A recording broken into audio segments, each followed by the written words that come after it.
गे जान। आई भर देखे दे चेहरा अपन जी भर के हे गे जान। आई भर देखे दे चेहरा अपन जी भर के हे गे जान। आई भर हमरा देखे दे चेहरा जी भर के हे गे जान। दिह सबेरे हो जइबी पियावा के अपना गे जान। दिह सबेरे हो जइबी पियावा के अपना गे जान।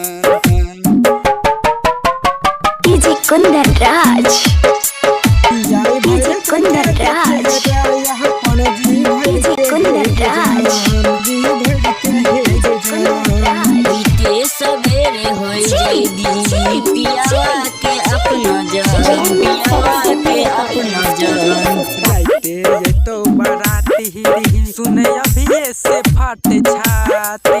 पागल भेजब हमें तोहरा बिना है के साथी। राइती ओइ तो बराती अभी से फाटो छाती। पागल भेजबो तोरा बिना सुनहे के साथी। सुना सुना लगतै हमर दुनिया जहान गे। आई भर देखे दे सूरत अपन जी भर के हे गे जान। आई भर देखे दे सूरत अपन जी भर के हे गे जान।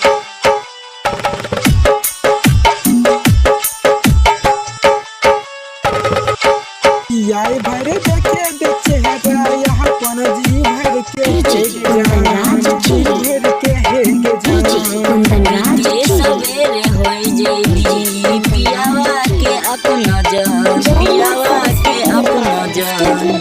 हमर तोहर मिलन के है सुन अखरी छियै राहत गे।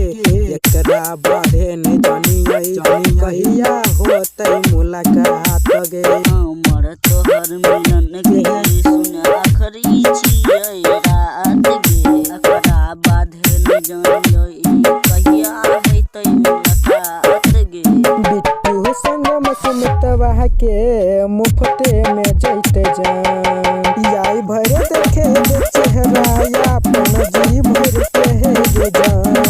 दिह सबेरे हो जइबी पियावा के अपना जान। जय मां सरस्वती रिकॉर्डिंग स्टूडियो सिसवा।